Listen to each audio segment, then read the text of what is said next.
Why do my clients' nails always lift? This could be a problem if you're experiencing it, or it may not be a problem. It depends. We're going to talk about this right now on the Biz Talk.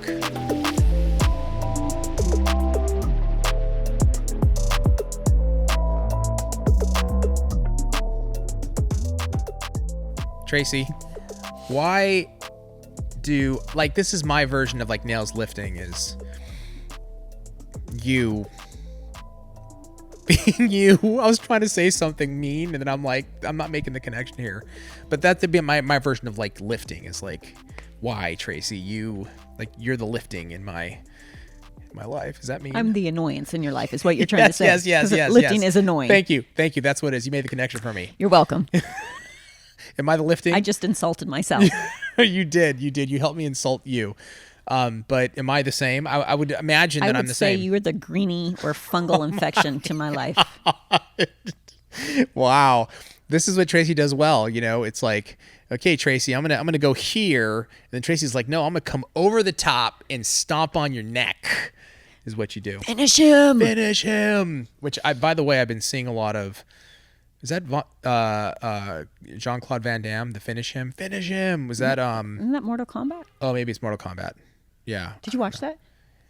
I'm sorry, we're going Twitch style I know we're going off. If you want to see us ramble about Mortal Kombat, go to Twitch. Check us out. But just to answer that question real quick before we get into the topic, I saw the beginning and then I started to see more and I was like, this is not good. And I didn't watch it. I finished it, but it was okay. It was okay. Yeah.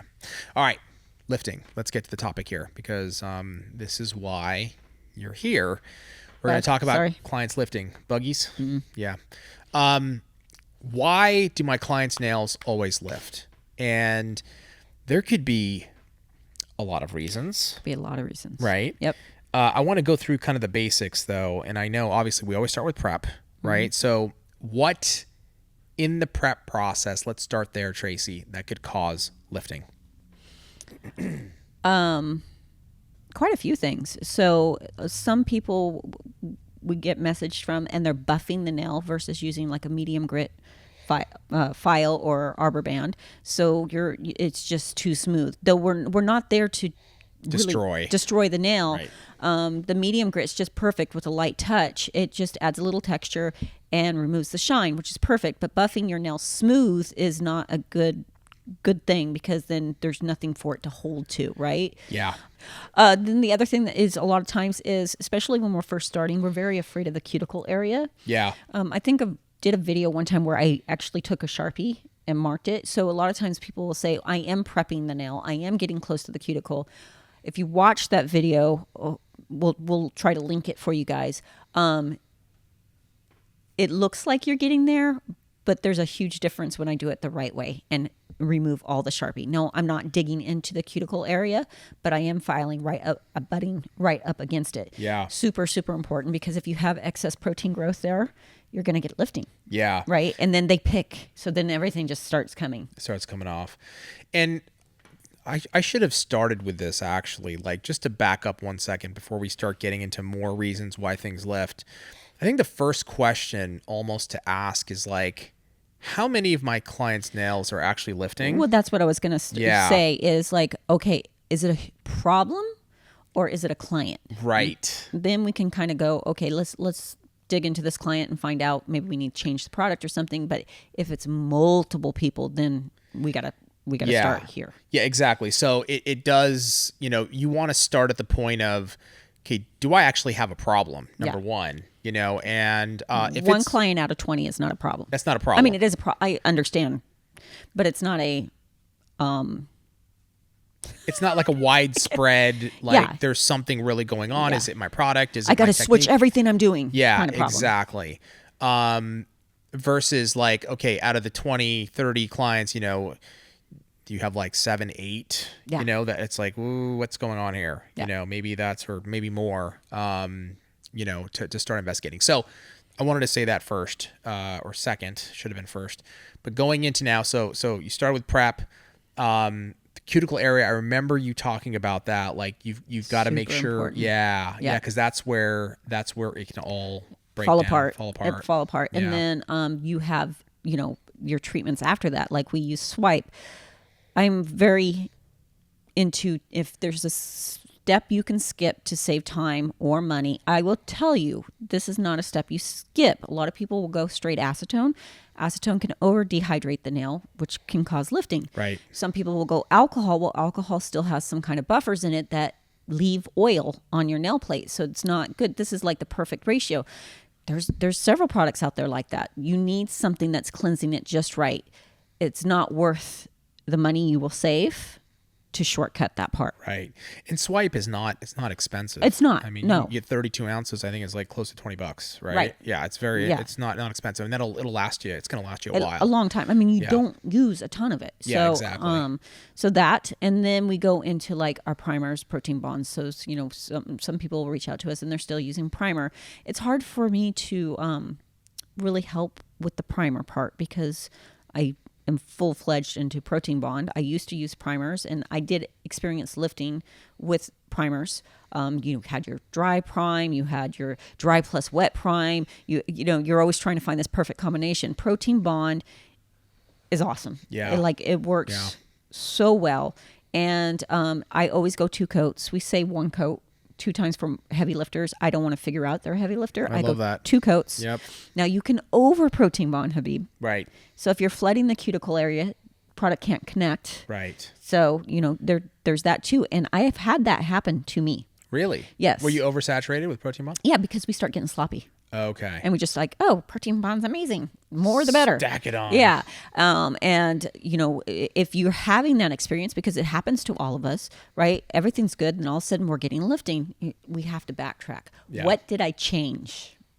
This is something I would change sometimes. I'd have to clean it up. Like, okay, I need to get very conscious about what I'm doing and make sure that I'm doing it in the proper procedure. Yeah. Don't get lazy. Yeah, you can't get lazy. You've got to keep to your whatever that routine and prep is, and make sure you're doing it, you know, thorough. Yeah. And then I love what you said, though, is like, you know, being thorough and using the right grit files and all that stuff doesn't mean you're like, you know, gouging the nail. It's just that's not it. You know, you're just creating a like you said, lightly, you know, you're removing the shine, but you've got to use the right grit, cuticle area, protein bond, make sure it's not oversaturating. These are all things that if you're getting lazy in the process, like especially when you get to the point where like you've got that routine down and you're just going through the motions, you could easily. Oh, I mean, there was times that I would be doing nails and I'm like, I don't even remember how I got. What it was happened? like driving, Dude, and you're like, totally. when did I? Yeah. Don't remember getting here. You know? Or driving and it's like, oh my God, I missed the exit like 6 exits Yeah, I'm ago. just zoning. You're just going. Yeah. Then that happens, and then we kind of start getting a little sloppy in that area. The next would be your application, right? So acrylic, if it's going on too dry, it doesn't stick so well. Right. That's why you rarely get lifting in the middle of a nail. I mean, sometimes we get air pockets for like tips or something if it gets hit straight on. But if, you know, people are like, well, why isn't everything lifting? Well, when we first lay acrylic down, when you first put acrylic down, it's at its best adhesion. Yeah. Right. And we usually put it right in the center. Right. So Right. like boom. And then we kind of change our application for cuticle area. That's why I like to do it the cuticle area kind of first, let it all flow down, you know, tuck it, get it there. We want to tuck the cuticle right away because it's wet. It's at its best adhesion. Right. And we want to keep it fairly thin.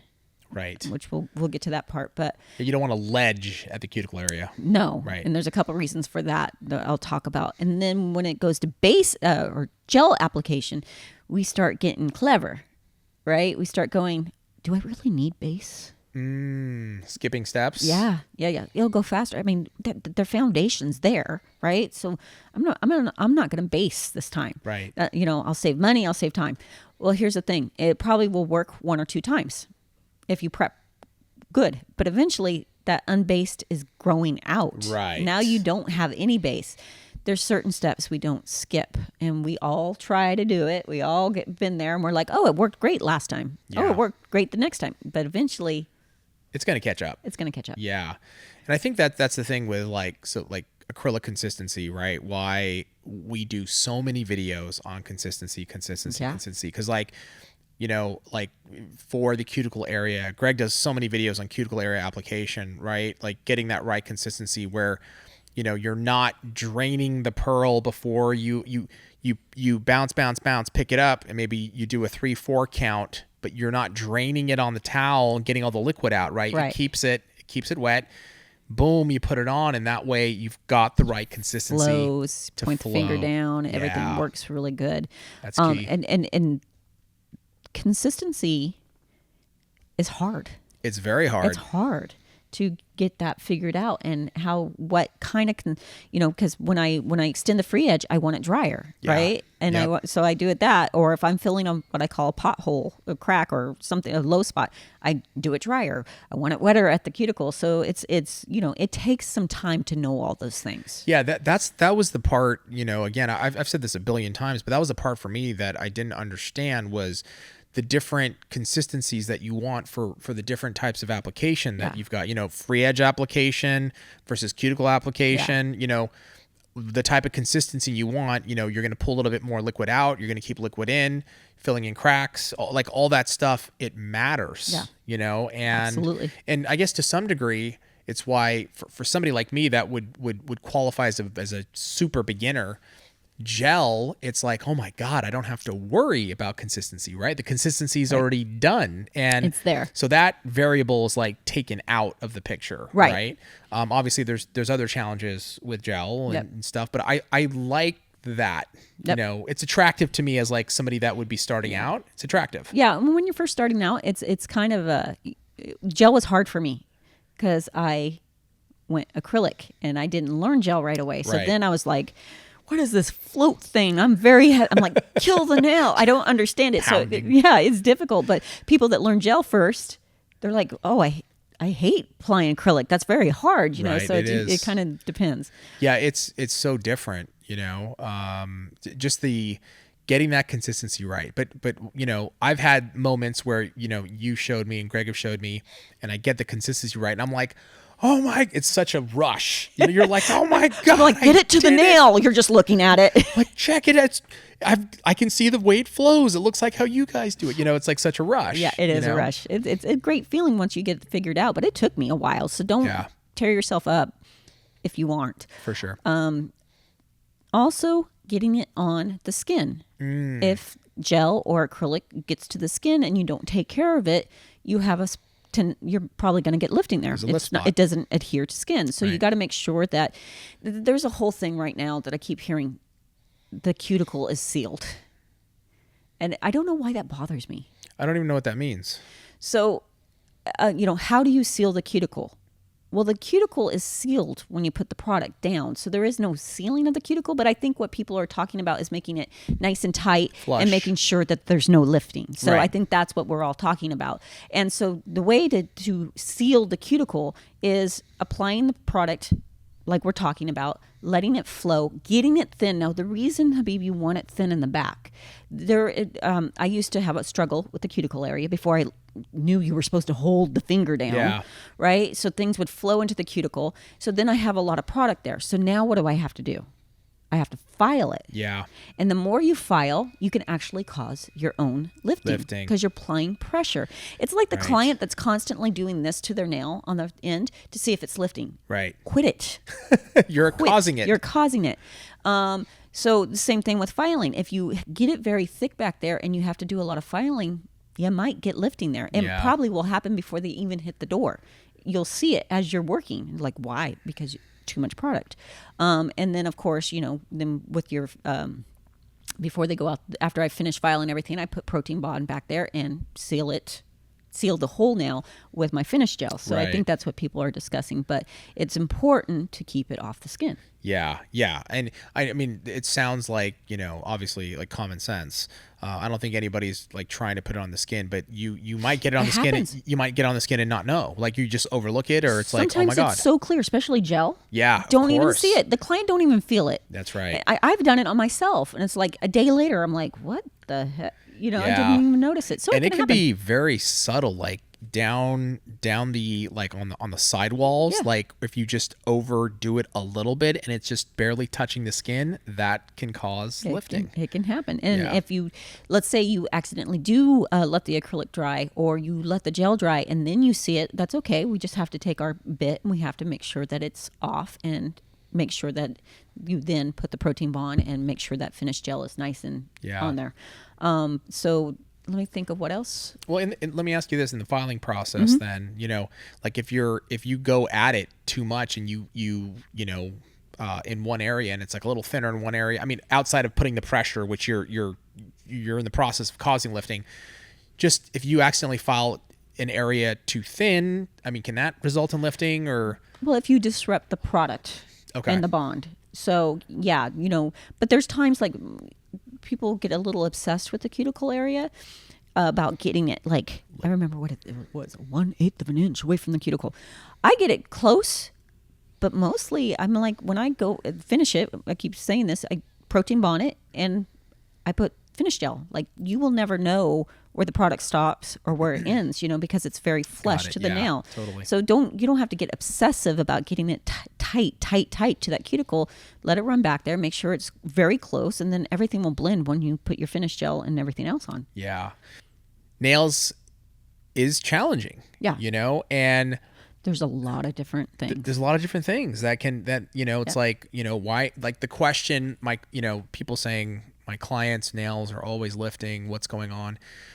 Well, as we just went through, there's a lot of things, but you've got to start. Like, I don't want it to feel like it's so overwhelming where you're like, I'm never going to get this, and just like throw your hands up and walk out of the room. You'll get it. You'll get it. Trust me. You just got to, you know, okay, start with your prep. You know, okay, watch the videos. Watch that video that Tracey was talking about. Go through it in detail. You know, you got to investigate and see. And, okay, check. I'm pretty sure I got this down. Let me check my application. You just got to go through the motions, man. You have to go through it, see, you know, because a lot of times first, you know, when they're saying, well, I'm doing everything the same, exactly the same as I've always, well, first of all, change of seasons, you might see some lifting. I always did. Really? Yeah. Different weather, I don't know. We apply it different. I don't know why it's change of season. Usually spring cleaning is a culprit. That makes sense. And, you know, so, you know, just really investigate, have I changed anything? Yeah. Then your customer is always going to say, I didn't do anything. Yeah. I wasn't into anything. I remember one cluster, her nails were pretty much dissolving. I'm like, well, I don't understand. I haven't done anything. She was stripping her kitchen cabinets. And she just randomly, she didn't realize that did it. Yeah. And as we're doing her nails, she just I'm like, you're stripping your kitchen cabinets. What are you using? Yeah. What is based in that paint stripper? Right, You know, right. so sometimes we can't control those kind of things. Yep. The last thing I would say, I'm sure there's more that I'm missing, but the last thing I will say when it comes to gel, if you're getting lifting all of a sudden and you really haven't switched anything, it's probably your lights. Lights lose power after a while. They go dull. The bulbs go dull. They don't last forever. And usually that's the issue. Yeah. Yeah. Let us know in the comments below if you have anything else to add. Did we miss anything? I hope this helps. If you're having clients that are lifting, you know, maybe you can create a little bit of a checklist. Go watch some other videos too from the things that we talked about, Tracey talked about, that could help you, you know, if you're having this issue. And also comment below what you want to hear us talk about on the Biz Talk. Thank you so much, Tracey. Thank you. Thank you guys so much, and we'll see you next time on the Biz Talk.